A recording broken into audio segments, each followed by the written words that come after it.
Good morning friends, मैं doctor नीलम आपका अपनी चैनल स्टडी एंड रिसर्च में स्वागत करती हूं। फ्रेंड्स, आज हम जो क्वेश्चन सॉल्व करने वाले हैं वो कनेक्टेड हैं मिडविल हिस्ट्री से। तो मिडविल हिस्ट्री के क्वेश्चंस को अब सॉल्व करेंगे हम। इस तरह का वीडियो पसंद आता है तो लाइक शेयर सब्सक्राइब करें। सब्सक्राइब करने के बाद बेल आइकन की घंटी को जरूर प्रेस कर लें ताकि इस तरह का वीडियो मैं जब भी अपलोड करूं उसका नोटिफिकेशन आसानी से आप तक पहुंच सके। तो इसका एक पार्ट मिडविल हिस्ट्री का मैं पहले ही दे चुकी हूँ, तो अगर आपने नहीं देखा है तो आप डिस्क्रिप्शन बॉक्स में जाकर अथवा लिंक के माध्यम से जो आई बटन है वहां से जाकर देख सकते हैं। तो यहाँ से हमें फिर से अब क्वेश्चन स्टार्ट करना है और आज भी हम 30 क्वेश्चन सॉल्व करेंगे। तो क्वेश्चन नंबर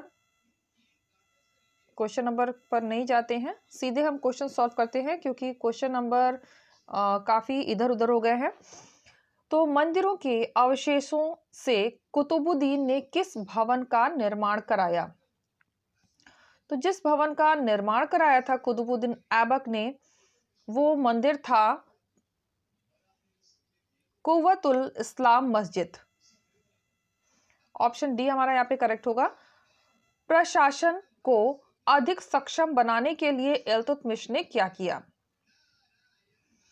तो प्रशासन को अधिक सक्षम बनाने के लिए इल्तुतमिश ने जो काम किया था वो था 40 गुलामों के दल का संगठन किया।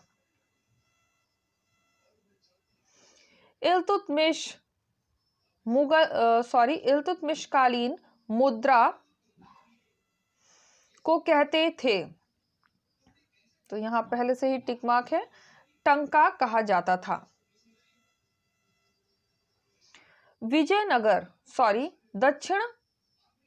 विजय के लिए अलाउद्दीन ने किसे भेजा? बहुत प्रसिद्ध ये विजय हुई थी अलाउद्दीन के द्वारा, तो किसे भेजा गया था दक्षिण विजय के लिए? उम्मीद है सभी ने गैस कर लिया होगा। मलिक काफूर को भेजा गया था।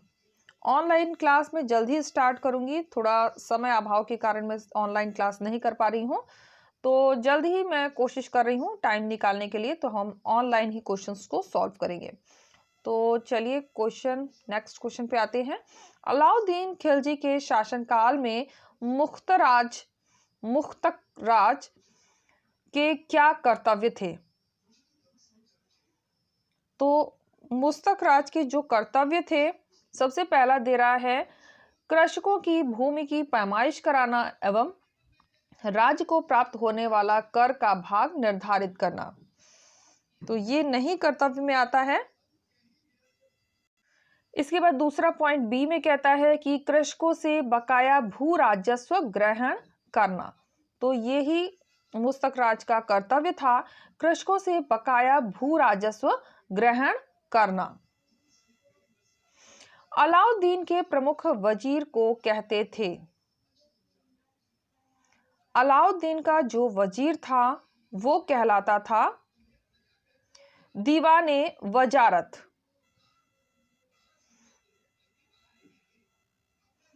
लेन पूल ने एक महान राजनीतिक अर्थशास्त्री किस शासक को कहा?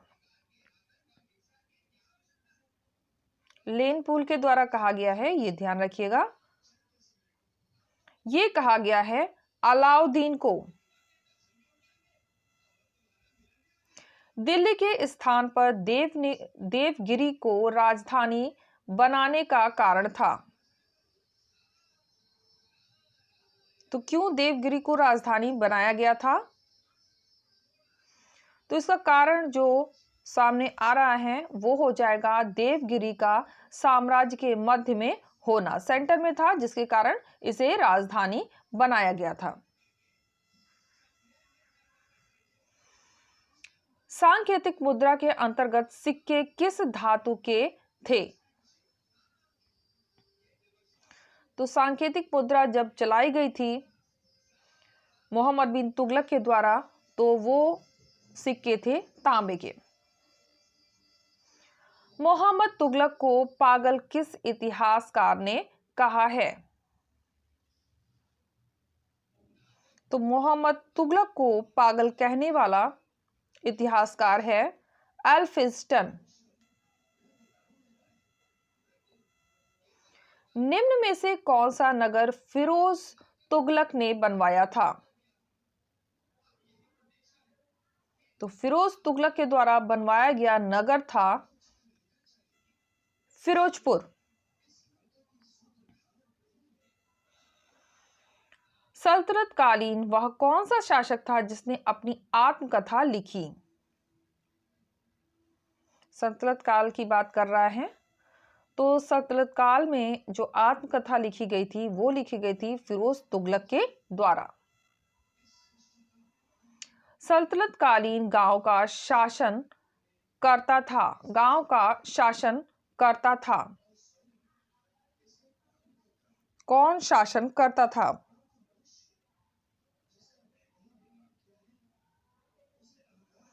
तो ये होते थे मुकद्दम।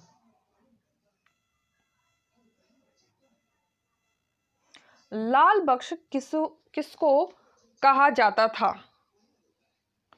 लाखों का दान करने वाला लाल बख्श के नाम से जाने जाते थे।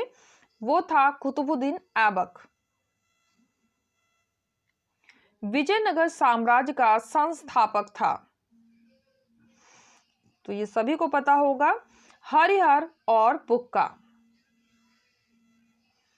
इटली का निकोलो कोंटी किस राजा के शासनकाल में विजयनगर आया? तो निकोलो कोंटी आया था देवराय द्वितीय के शासनकाल में। विजयनगर साम्राज्य में सबसे बड़े प्रशासनिक विभाग को कहते थे।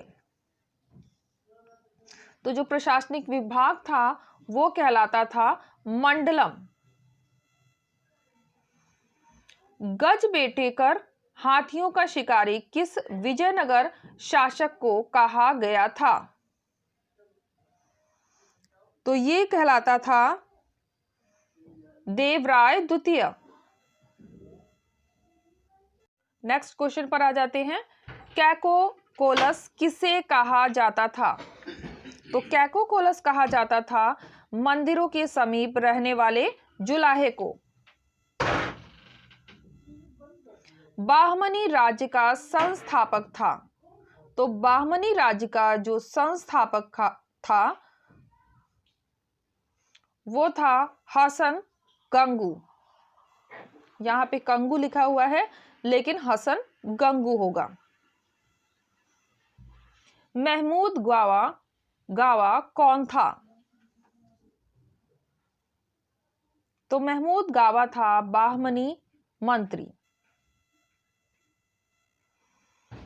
तेनाली राम किस शासक के दरबार में थे? ये थे कृष्णदेव राय के शासनकाल में, या दरबार में कह सकते हैं, यहां दरबार की बात कर रहा है। भक्ति आंदोलन के प्रवर्तक थे। तो भक्ति आंदोलन के प्रवर्तक या शुरू करने वाले माने जाते हैं रामानुजाचार्य। महाराष्ट्र में भक्ति आंदोलन के सूत्रधार थे। तो महाराष्ट्र में भक्ति आंदोलन का जो प्रसार किया था वो नामदेव थे। भक्ति आंदोलन भारत के किस क्षेत्र से प्रारंभ हुआ? तो भारत के दक्षिण भाग से इसका प्रारंभ हुआ था। महाभारत को तेलुगु भाषा में किसने लिखा है? तो तेलुगु भाषा में लिखा है नन्नय्यर ने। कीर्तन को प्रारंभ करने वाले संत का क्या नाम था? तो कीर्तन को प्रारंभ किया था चैतन्य महाप्रभु ने। निम्नलिखित में से कौन सा एक कथन सही नहीं है? तो जो कथन हमारा सही नहीं हो रहा है वो हो जाएगा ऑप्शन सेकंड, दादू दयाल ने दिवंगत संतों की समाधि स्थलों पर पूजा करने की पद्धति को प्रारंभ किया था? ये सही नहीं है, बाकी सभी सही है। तो सही वाले ऑप्शन में एक बार हम देख लेते हैं। चैतन्य वल्लभाचार्य के समकालीन थे, तुकाराम शिवाजी के समकालीन थे और वल्लभाचार्य द्वारा प्रायश्चित आत्मसात एवं संसार त्याग की प्रथा का अनुमोदन किया गया था। तो ये सभी के सभी सही हैं। नेक्स्ट क्वेश्चन, शेख सलीम चिश्ती की दरगाह कहां पर स्थित है? तो ये जो दरगाह है वो स्थित है फतेहपुर सीकरी में। एक सूफी संत ने कहा था दिल्ली अभी दूर है, उस संत का नाम था? तो उस संत का जो नाम था वो था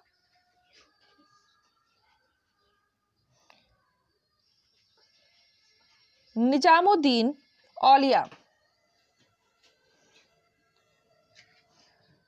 सैयद वंश का संस्थापक था खिर्ज खां। तो फ्रेंड्स यहाँ पे हमारे 30 क्वेश्चन कंप्लीट हो गए हैं।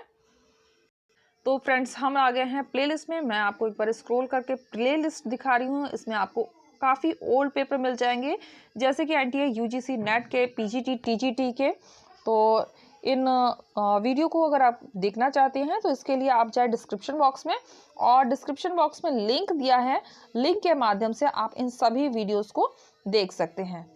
तो उम्मीद है आपको वीडियो पसंद आया होगा। वीडियो पसंद आता है तो लाइक शेयर सब्सक्राइब करें। सब्सक्राइब करने के बाद बेल आइकन की घंटी को जरूर प्रेस कर लें, ताकि इस तरह का वीडियो मैं जब भी अपलोड करूं तो नोटिफिकेशन आसानी से आप तक पहुंच सके। Okay friends, take care and bye bye.